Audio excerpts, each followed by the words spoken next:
All right. So excited for our Thursday power coaching session with Robin Sachs, mindset and confidence coach. And we get to bring on other individuals. Thank you, Jan and Kathy, for joining us today. We decided our topic is going to be life because life happens to us. And that's how the barriers come. That's how these topics come up. So, first and foremost, welcome, Robin. Thank you for joining us today. Thank you for the invite. As always, thrilled to be here. Yes, I love when there's just these multiple coaching brains coming at different topics because you and we always say this, but we attack things differently and the same, all in the same breath. When I hear you talk about something, I'm like, oh, wasn't going to go there with it, but I like it. So I appreciate that. And as we open up this life discussion, I was starting to ask you, do you feel like your clients are, anything with this change of season? I feel like we're coming out of summer. If people are moms or grandmas or anything with career, with summer dwindling down, school starting, sports picking up hot and heavy, like, do you notice anything that you're hearing friends or clients constantly going, oh man, or woohoo? And I'm going to let a couple more people enter as we continue to talk. Okay, cool. Yeah, it's always funny because when we think about, the changing of seasons, or, we go from thing to thing to thing to thing and things shift. I always like to sort of step back and go, we get caught up sometimes in the changes that happen all the time, instead of maybe thinking about it as, you know what, there are only 4 seasons. So these same 4 things happen over and over and over and over and over. And if we just look at them as big picture, this is coming and it's going to go soon because the next thing is going to come and go. It almost sometimes makes it sort of easier to walk through or deal with or think about, because knowing it's coming and it's going, and there aren't a whole bunch of things that are changing. Oh, when this happens, this changes. When this happens, this changes. And they just sort of keep rotating like it's a lazy Susan of our lives. The same things keep coming up, which is kind of nice, because even when stuff is changing, there's a familiarity to the change. It's not something new often. And sometimes, like we were just talking about, kids going away to college for the first time, sometimes there are new things. So, this time of year, the things that I'm hearing coming around on some clients' lazy Susans, that, oh, there that is again, are things like, kids are going back to school. And so now there's almost this openness. And, before I had, so-and-so left in the morning for work, whoever the partner is maybe, and I had the kid throughout the day. And sometimes you have to do things because they're younger with them. Sometimes they're older and you don't have to do much with them. They're just there. But once everybody leaves the house and is out at 8 o'clock, for example, for me or many of my clients, and now, I have my space the next several hours. One of the things that starts to happen a lot of times this time of year is, okay, I had a plan and a structure. I'm always saying, boy, I just want my space. I want my time back. And then when you get it, you're like, so what do I do? And there's almost this void. And it's like, well, how do I fill it? And sometimes it's easy to put that back on ourselves and go, oh, you should have thought about this more. You should have done better. You're wasting time still. You have your time now in your space. So one thing is, don't get down on yourself for not filling your time or your space when you have that stuff happen, because life isn't about always filling your time and always filling your space. That is the greatest way to get to burnout and bring stress back into your life and things. So if those are things that resonate, one, I would suggest take some of that time and space and choose to do nothing with it. Even if it's 5 minutes a day, please don't try and fill all the time and space. That's the biggest thing that people jump into, I think, that I see a lot this time of year. So know that you can make time or space no matter what's going on, because you don't have to take hours off and days off. You can take minutes off, and that actually makes a huge difference. That the other side of that is, hey, what are all those things you might have been putting off or saying, when I have more time or space, I'd like to jump into? Don't overthink them. Sit down with a pen and a piece of paper and jot them down, and then pick one of them and go, okay, what are the steps I need to take? And go put one of those steps on your calendar every day this week and move on. And just check things, start checking that off the list to get you closer and closer to things that you do want if you have some more time or space right now. So those are the things that pop to mind. There's businessy stuff where, oh, what's the fourth quarter going to start looking like and all that? And how do we finish strong? And those things start creeping up this time of year, if that's part of your life. But from a human standpoint, that's the biggest thing I see. Do I fill the time and space? If I don't, am I bad or doing it wrong? And if I do, what do I do that's quality and makes sense for me to fill time and space with? Okay, that's really good. And I like that you started to attack. Let's stay in this same space, because we do have retired individuals with us today, as well as, and you don't even have to be retired, but it could be the person who the kids go back to school and all of a sudden you have time and space. And you're right. We all ask for more time, and then it is quirky to fill it. And so one of the things that my podcast guest tomorrow had said, and I like this, have you agreed to some norms that don't meet, or like that do not need to be in your reality? And that would be my question for listeners right now too. Like, as you like enter this next season, or as time opens up, is there a norm that's in your head, a norm that you're thinking like, I should be doing, this is what my time should look like because of this season? And you're agreeing to this reality, but it's not what you actually like feel like you should be doing. Does that trigger anybody a little bit on another response or a thought?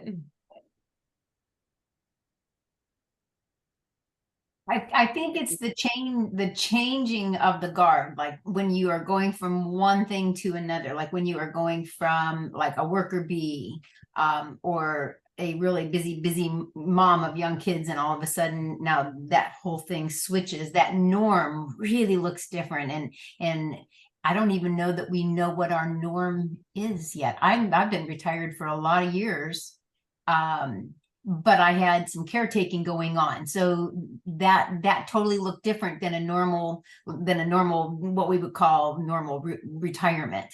So I feel like now I'm in that thrust of a normal retirement.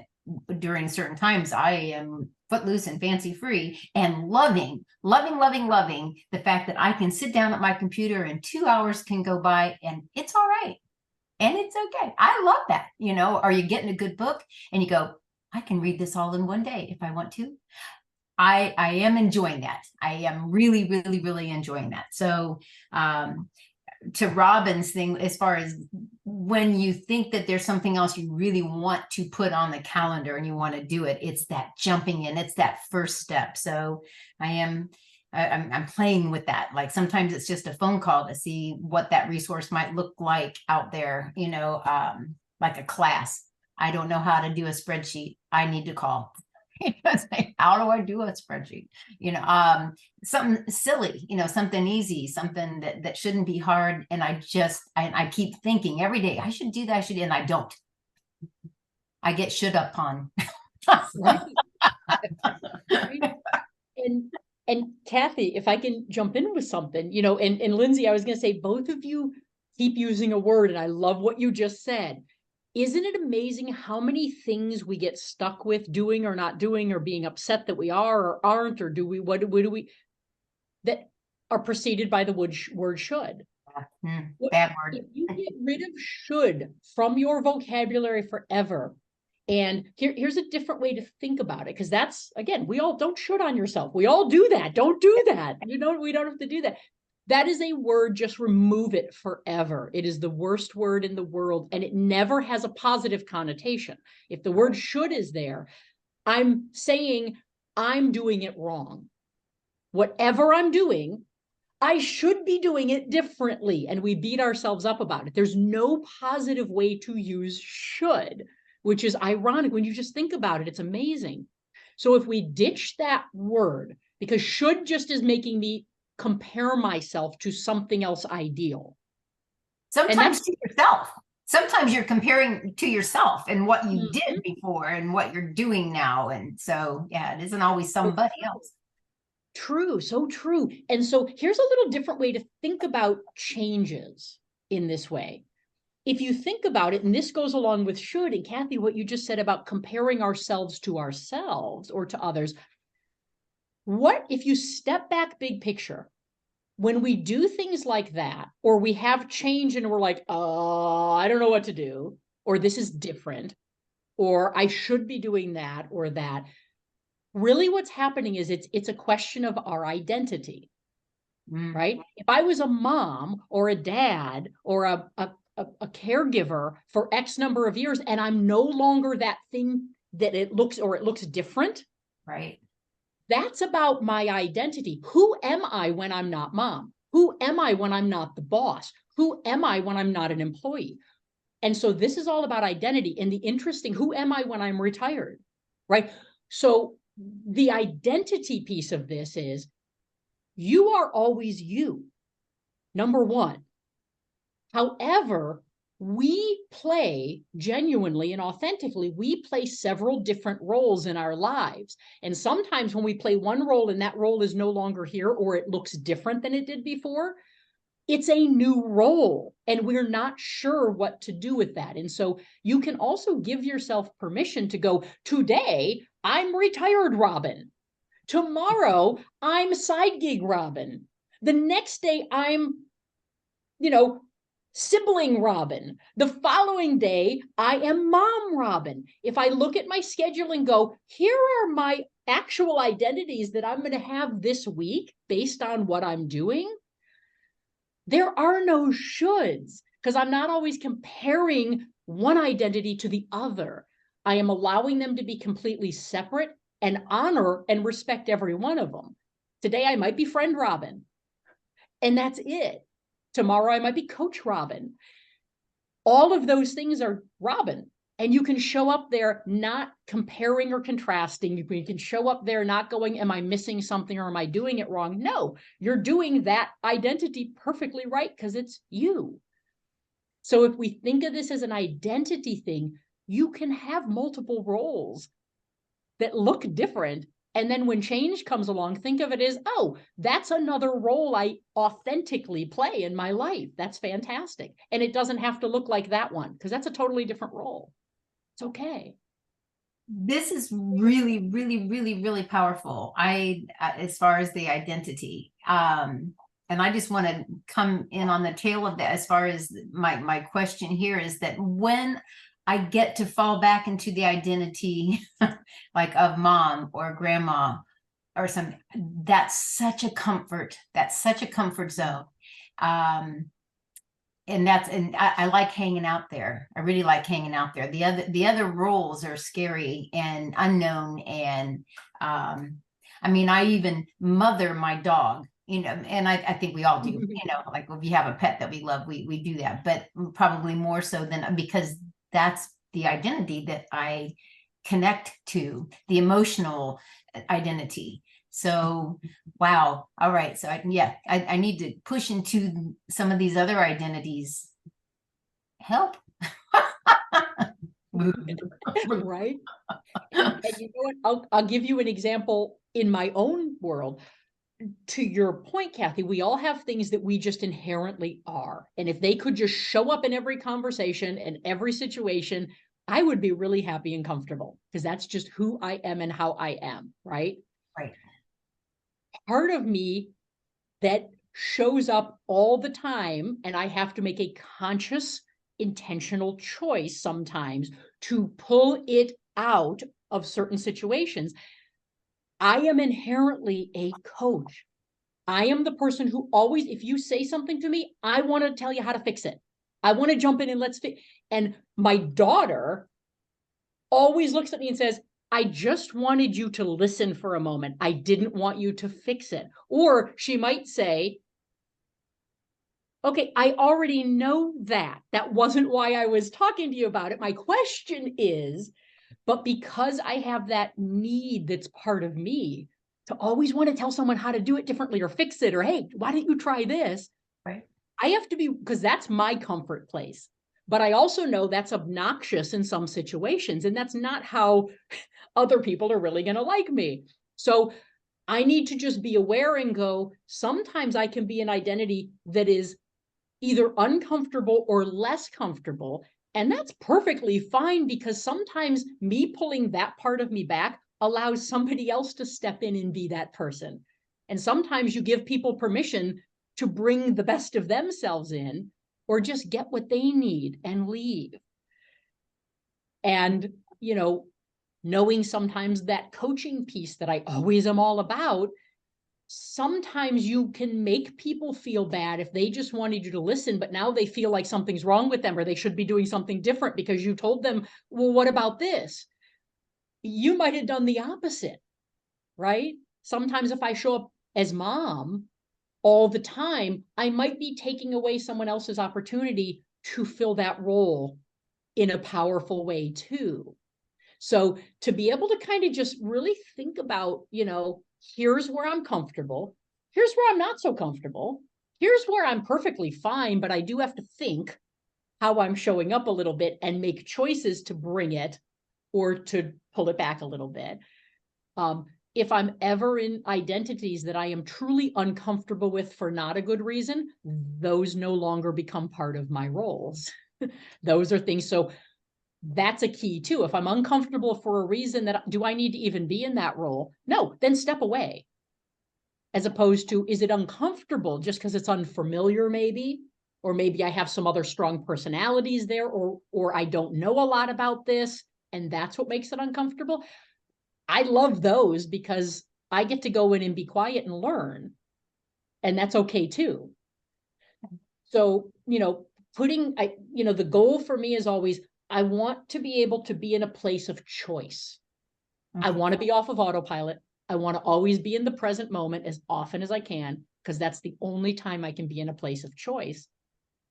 And I know me well enough that I can make choices with other people outside of me in mind as well in that moment, if that all makes sense.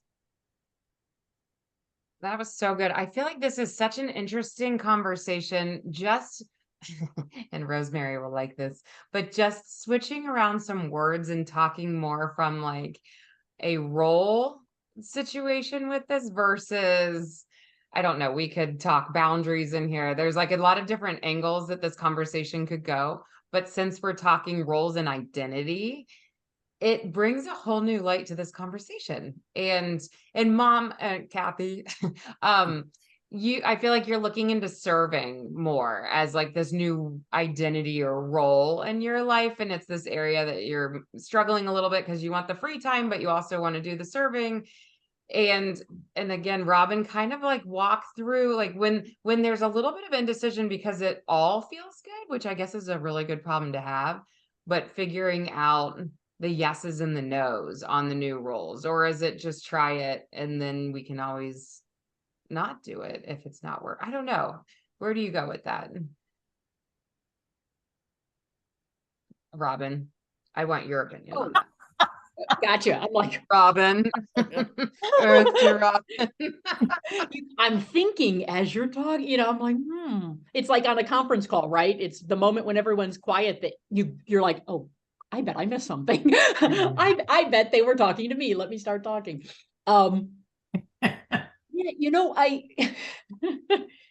You have me deep in thought. So again, it goes back to one, identifying those roles in those different categories, I would say. So first of all, if I say, okay, on a piece of paper right now, if I say, write down your roles where you are super comfortable, and let's make that little list, right? So now we've identified them. Those we're going to push to the side because we've got no questions about those whatsoever. Those are done. Now let's take any roles and let's go to the other extreme. Are there any roles that I'm either in right now or thinking about going in that I'm really uncomfortable about? And let's go ahead and list those and let's take a look at those. And we're going to push those to the side for the moment too. And now let's take a look in the middle. What are some things that, hey, these are things I'd love to bring service to. These are things I'd love to just do, right? And I'm not going to feel one way or another about it. It's just things that are in my life, right? And that's it. So the first list we made, I'm not concerned about at all. That's you at your core. Bring it. It's probably something you value in yourself and others value in you too. So I already know that. We can throw those out. I'm going to go to the other end and I'm going to look at what's that list we made of things that are uncomfortable.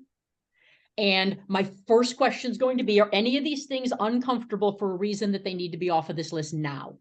And that goes back to the boundary question. Is it uncomfortable for not a good reason? Those things, the choice is they're off the list now. I'm stepping away. It's the get off my bus, right? I'm going to step off of that bus or I'm not even going to step on it. So that's a choice to be made. If it's uncomfortable, what is left on there, but they're good uncomfortable reasons, right? Because anytime we change, there's discomfort. Anytime we learn something new, there's discomfort. All discomfort means when it's not in a toxic type of situation, means it's different. That's all. And I always think about, like, if everyone, go ahead and cross your arms right now, everybody. Okay. All right. Now cross them the other way. Amen. So why was it so simple? You didn't even have to think about it the first way, because it's autopilot, it's comfort, it's familiar. I don't even have to think about it. It's muscle memory. All we did was move our arms like this. And it was like, what do I even do with these? It was uncomfortable. It was weird. And it feels awkward now that I'm even here. But if we crossed our arms like this for the next couple of weeks, we'd never think about it again either. But it's going to be really uncomfortable right now because I'm used to doing it a different way. So all discomfort is, as long as there is not a toxic element, all discomfort is, okay, you did something different. Woohoo! You got different synapses popping. That's a positive thing every single time. It doesn't mean it's going to be comfortable instantly. Doesn't need to be. Why would my expectation be that's going to be comfortable right now? I know it's going to be uncomfortable. I'm going to embrace that because it'll be comfortable in a week or two or a month or whatever. The key with those things is, do I want to do these things? Do I want to be in these roles? Do I want to be in these situations? If the answer is yes, just get comfortable with uncomfortable and move on. Take a couple of weeks and cross your arms this way and be done with it. And one day you'll just be crossing your arms this way and never think about it again, right? If there's anything you go, I don't really know that I want to be in that role. Okay, then that can go off your list. Stop thinking about it. Take it off the list, right? Stick it on a calendar for 6 months from now and it'll pop up and be like, hey, you want to look at this again or revisit this? But you can stop thinking about it for right now. Because if we think about it and we connect it with the discomfort, but we're not going, yeah, I want to do that. All we're going to do is keep focusing on, should I be doing that? It's uncomfortable, but is that something I'm supposed to be doing now? And that will derail everything and make you miserable, because that's what we'll focus on and get stuck on. And then those things in the Miserable, middle, but guilty. I think when, like when that gets in the way, when that thing that I think I really, at some point in time, and I'm thinking, why not now versus 10 years from now, but there's a guilt that comes with that. There's a guilt that comes from not doing that.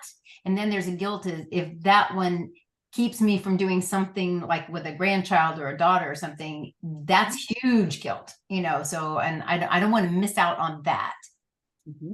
So when, guilt, when you really want to do something and yet you don't, that guilty thing, if you can't do this over here, no, you let it go. You just say, no. Well, so I would say try letting it go, because big picture, 99% of the time we were guilty over something that we created in our head, and the situation isn't that at all or doesn't become that. Because people don't get in our head and get all worked up with our emotional reactions and our feelings. We, in our head, can make up a story sometimes to support that feeling, to try and rationalize it. So sometimes if you identify, am I just making something up that the other person, I might call a friend and be like, oh, we were supposed to have coffee this afternoon, but oh my God, and this is happening or this, and I feel so guilty. And the friend's like, okay, you want to do it next week? And it's not a big deal, but in our heads, it's like, my God, we make ourselves victims sometimes. And there was never a victimhood to be taken. And so one thing is, be careful about that. Is the other person perfectly fine with what you're talking about or doing or not doing? Not a big deal. If I don't do it today, I don't have to feel guilty. Can we do it tomorrow? Yeah, that would be great. Awesome. And tomorrow you're the priority. So it's, the beauty of a basic calendar is I can, whether it's a Google calendar or something online, whether it's a piece of paper calendar, if I want to do something, or I would like to prioritize someone else or something else in my life, all I have to do is look at my calendar, and instead of going, oh, I can't do it here, I can't do it here, I can't do it here, which makes us feel things like guilt, to look at the calendar and go, I can do that here or here or here or here or here. When can I put these things into my life? As opposed to, I can't because I had something else. So that's a little mindset shift of, I don't care when you can't meet me for coffee or take me to the park. I want to know when you can, because that makes me the priority. Hey, Tuesday, I'm going to the park with grandma. We're going to the zoo. That kid isn't always worried about, well, Monday she's got a business thing and Tuesday she's going to go serve this volunteer. And nobody thinks in that way. They want to know when you can. They don't care when you can't. But in our own heads, we look at when we can't, which immediately makes us feel stuff that doesn't need to be felt in the first place. Okay. So that shift, it's a little tiny shift that has a huge impact. And you mentioned priorities, Lindsey. You know what? The beauty of it is we can look at our life and go, okay, do I have priorities where if these three things are asking for my attention, this is the one I decide on first and second and third? If not, just put them all on the calendar somewhere. It doesn't matter. You don't feel guilty. You've taken care of all of it.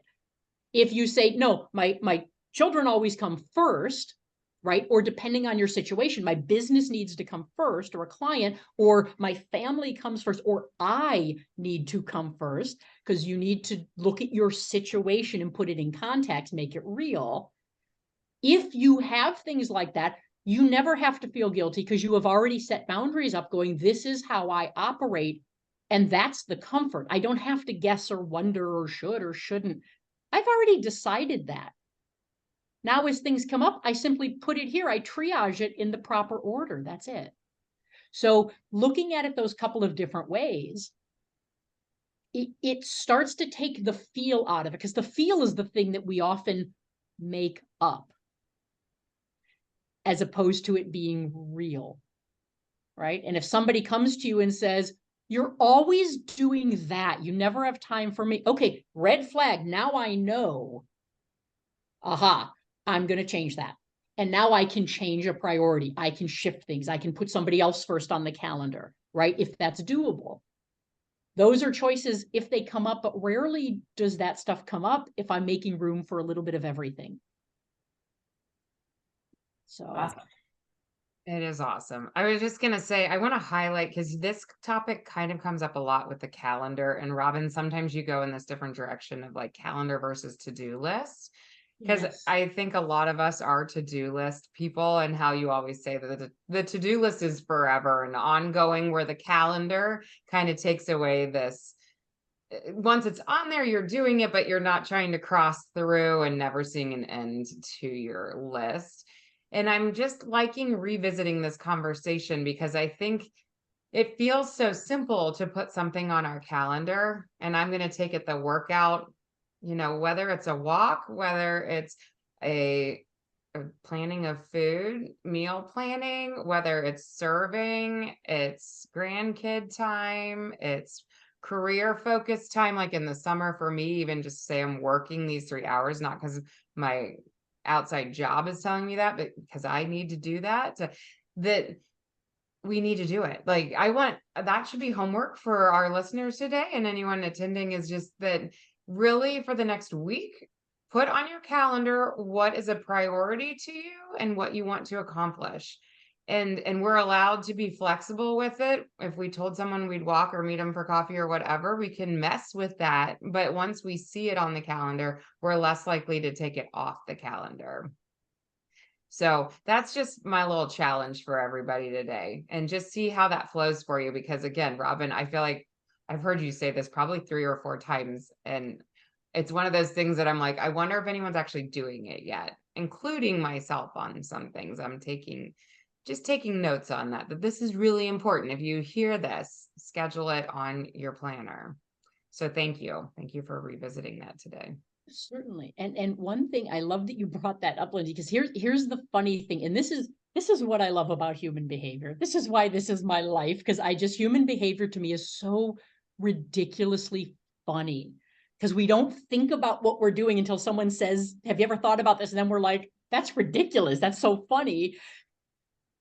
Whether you are a to-do list or a calendar person, think of what happens. What happens is, maybe I have things on my calendar, and if I'm not honoring something I put on there, I'm going to my workout now. Think of where we go instead if we're not going to honor that. Well, let me knock a couple things off my to-do list, and we go there. Or if I'm running through my to-do list and it's like, oh my God, look at all this stuff on the to-do. You know what? Let me get back to work and let me do something. And we go to our calendar. What can I do? And the irony is, we are always not doing something so we can go do something else. And sometimes we make that something else up. Hey, Rosemary, thanks for popping in. We'll see you next time. Sometimes, again, if it's on my calendar and I don't honor that, chances are I'm going to do something else, which is funny, because it's like, okay, I was going to work out here, but you know what? There's so many dishes in the kitchen. I'm going to go and I'm going to just clean. I'm going to empty the dishwasher and clean the sink. Okay, that was on your to-do list too. Go do that. There's not a problem with that. You're still getting things done, right? If you decide you're going to put the dog in the backyard and go, wait a minute, I can get my workout in. Let me put the leash on and actually go walk up and down the block a few times. Now I've done my exercise. I can check that off the list. Right? Maybe if I put it on my calendar, walk the dog from 1 to 1:30 instead of exercise at 1 to 1:30, I would get it done because I've called it something else. And so one of the things is, wherever you put it, make sure that's a place that you're going to go when you're trying to get away from doing something else. And you will get a bunch done, which is the irony of it. Because rarely are we just walking around kind of just doing nothing. We're looking for things to do instead of the thing I planned to do. See, total agreement there. I know, that's right. I heard the lady say, take me for a walk. What are you waiting for? Is what the dog said. Because I speak dog. I know that. Yeah. So that, again, kind of think about the silliness of it, because it's kind of humorous. And think about sometimes, you know, we will honor everything we put on a calendar at a certain time on a certain day, as long as it's a commitment to someone else. Yes or no? Yes. Yes. 100%. So the difference here is, start to respect yourself enough to honor things you put on there for you too. If it was a doctor's appointment, you wouldn't go, I'm going to go do some laundry instead. Right? If it was coffee with somebody that you already set up, or taking the grandkids or children or whoever to the zoo, you wouldn't go, you know what? I don't know. I don't feel like that today. No, you would never do that. You would go and do it. And so part of this is, get in the habit of respecting your stuff as much as you respect everyone else's stuff. And that's, again, easier said than done. But if you just don't question it, do not second guess it, do not doubt it, it's not up for interpretation. If it goes on the calendar, it's an appointment, like every other appointment you respect of everybody else's all day long. And you would never think of taking those off your calendar unless there was a really good reason I have to move this or reschedule it. And then I would also give them ample time. I wouldn't wait until it's on my calendar and it dings as a notification. I'm like, no, I don't want to do that. So that's not how we operate in most of our life. So just take that thinking and respecting of time and move it over to this part of our life, which is about respecting ours too. So play with that a little bit. I love that. And again, they're just mindset shifts, because we do this stuff so well in so many areas of our life. And then we don't realize it's exactly the same thing in this area of our life that I'm struggling with figuring out. Well, you do it here and here and here. Just do it here. It's the same thing. You don't have to learn something new or rethink it all. Just do the same thing that already works. That is wonderful. Thank you. I feel like we're trying to keep these a little short and sweet. And I think that's like a beautiful takeaway for today is the scheduling and the roles that we play. And if everyone can take that time to write out your roles and how you said it, the ones that come natural, the ones that make us feel uncomfortable, the ones that we want to keep in our life, the ones that we might need to kick off our bus for a minute. Thank you. Let's roll with that homework. And any last minute questions from anybody or other thoughts that we haven't paused to get from you? Okay, so Robin, anyone listening going, I want more of Robin, where do they find you, darling? Easiest place, if you are a LinkedIn person, I am on LinkedIn regularly, share tools, tips, little videos, articles, all kinds of stuff about all this sort of thing that we talk about. Feel free, follow me, reach out, connect, anything if I can be of service. You can also go to my website, robinjsachs.com, or just Google Robin Sachs and you'll see all my stuff there. A lot of videos, a lot of free articles, even a free course, just to learn how to be a little less stressed and a little more confident in every area of your life. Yes, that's so good. We all need that. I'm going to quickly shout out that I'm running a masterclass August 31st at noon Eastern time, and it's going to be on turning away from diet mentality, busting through weight loss plateaus, and just really helping everybody come along on like that stimulating of our metabolism and finding hope again in that health journey. So if you're interested in that, I'm sending people to my website, healthaccountabilitycoach.com. And there's just right when you get on there, a clickable link that you can come get registered for the class. And if you can't show up live, that's okay. It'll be a replay. What time? 12 Eastern time, August 31st. Okay. And it's just a good time to even do this, like throw the chat off to the side, let people ask questions, and make sure that we all feel, again, I just feel hope-filled in this journey. And that's what I get, Robin, when you jump on and talk to us too. There's always this new takeaway where I'm like, gonna try that. It gives a little more hope in this area of life that was feeling a little unorganized, disheveled, whatever. It's like whoop, back into focus once you come on and speak. So thank you. Thank you. Absolutely. My pleasure. Thank you, Jan and Kathy, for joining us today. Rosemary, Love you guys. and Thank you. all right, hugs to all. Bye, ladies. Bye all.